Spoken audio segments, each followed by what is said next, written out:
तो आपसे के एक मतलब ये अर्ज क्या कि हाशिम भाई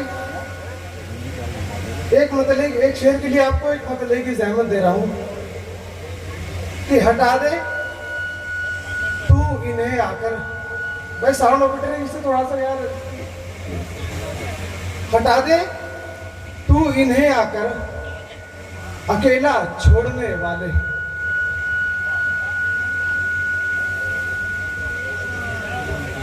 अरे भाई हटा दे तू इन्हें आकर अकेला छोड़ने वाले, बिछड़ के तुझसे आंखों में हमारी लग गए जाले। हटा दे तू इन्हें आकर अकेला छोड़ने वाले, बिछड़ के तुझसे आंखों में हमारी लग गए जाले। और ये शेर, बिछड़ के तुझसे आंखों में हमारी लग गए जाले, खुदा के बाद रखा है भरोसा अपने बाजू पर। वाह वाह वाह वाह। अगर शेर हो गया तो आपकी तालियां शायद मेरा हौसला बढ़ा दें।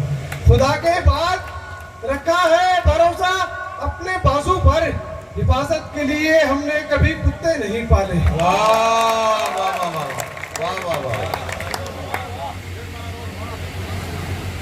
खुदा के बाद रखा है भरोसा अपने बाजू। ये मुशायरा वाकई एसडीएम साहब है। सीओ साहब भी हमारे सीओ देवबंद हमारे बीच में तशरीफ लाए हैं, हम उनका भी इस्तकबाल करते हैं।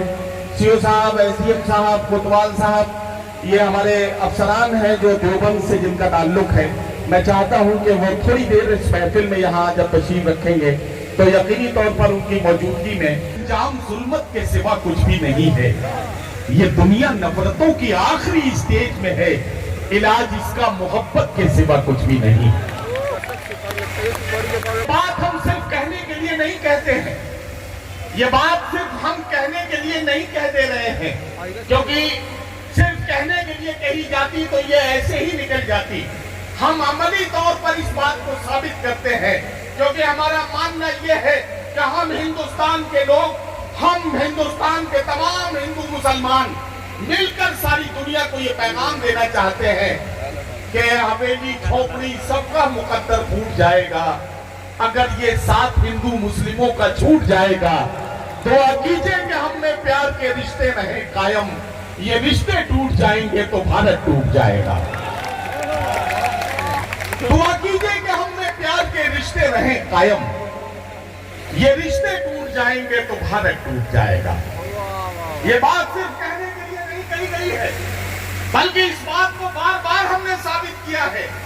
मैं 3 मंजरनामे देवबंद के अजीम लोगों के बीच में रखता हूं। पहला मंजरनामा आपको दिखा रहा हूं, और वो पहला मंजरनामा ये है, मध्य प्रदेश के शहर उज्जैन में कुंभ का मेला लगा। वहां के कुंभ के मेले के जिम्मेदारों ने जो इंतजाम किए थे, किसी वजह से भीड़ ज्यादा मांगा। दोस्तों, सरहदों को क्या दोगे? ये पैगाम है आज की रात हम सब के लिए। यह वतन हम सब का है, इस मिट्टी से हम सब प्यार करते हैं, इस मिट्टी से हमारा माँ बेटे का रिश्ता है, और इस रिश्ते के तहत ये जिम्मेदारी हम सब की बनती है कि इस मुल्क को खूबसूरत बनाने के लिए हम अपना अपना किरदार अदा करें। बहुत बहुत शुक्रिया आप सबका कि आपने इस खूबसूरत महफिल को और ज्यादा खूबसूरत बनाने में अपनी समाजों की बेदारी का सबूत दिया है। मैं आप सबका शुक्रगुजार हूँ। अपनी बात को यही रोकते हुए आइए, मुशायरों का अपना एक तरीका ये है कि मुशायरों में उस ज़ाते गिरामी के जिक्र के साथ हम अपनी महफिलों का आगाज करते हैं, जिसे वजह तख्लीक कुल कायनात कहा गया। वो शख्सियत जिसे अल्लाह ने रहमतुल आलमीन बनाकर भेजा, वो शख्सियत जिसने यतीमों के सर पर हाथ फिराया, वो शख्सियत जिसने बेवाओं को इज्जत दिलाई, वो शख्सियत जिसने माँ बाप की अहमियत समझाई, वो शख्सियत जिसने बेटियों की जान बचाई, वो शख्सियत जिसने 1400 साल पहले बेटी बचाओ अभियान चलाया, वो शख्सियत जिसने अपने मानने वालों को यह हुक्म दिया कि अगर तुम्हारा पड़ोसी भूखा है, पड़ोसी चाहे हिंदू हो, मुसलमान हो, सिख हो, ईसाई हो, किसी भी मजहब का मानने वाला हो, अगर वो भूखा है तो तुम्हारे पेट में जाने वाला एक एक लुकमा तुम पर हराम है। वो शख्सियत जिसने अपने मानने वालों को यह हुक्म दिया कि जिस मिट्टी में पैदा हुए हो, जिस वतन से तुम्हारा ताल्लुक है, उसकी सरहदों की हिफाजत करना और वतन से मोहब्बत करना तुम्हारे ईमान का हिस्सा है। आइए ऐसी अजीमुल मर्तबत शख्सियत का जिक्र करके हम अपनी महफिल का नूरानी आगाज करें और एक शायर को आवाज दें। मुझे इजाजत दें तो मैं 4 मिसरों से ज़हन साजी के लिए आप सबको शरीक करते हुए जनाब वारिस वारसी को आवाज देना चाहता हूं कि हमारे मुशायरे की इस महफिल का नूरानी आगाज करेंगे। मेरी मुट्ठी में है कुछ खाक उनके आस्ताने की, जमाना अब करे हिम्मत मेरी कीमत लगाने की।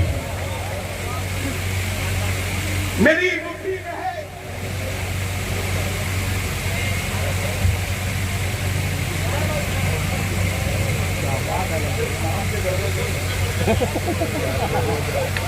मेरी मुट्ठी में है कुछ खाक उनके आस्ताने की, जमाना अब करे हिम्मत मेरी कीमत लगाने की।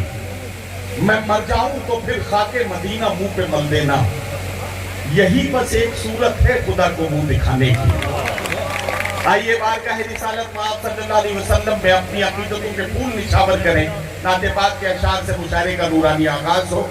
और मैं आपको मुशायरे की सीक्वेंस बता देता हूँ।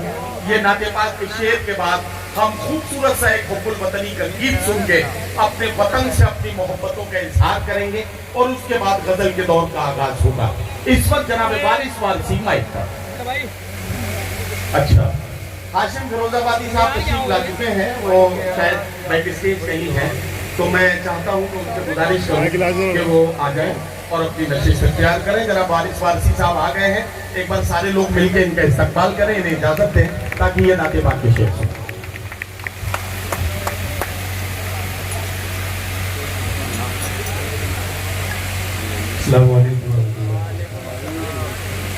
शुक्रिया नदीम भाई, वक्त काफी हो चुका है।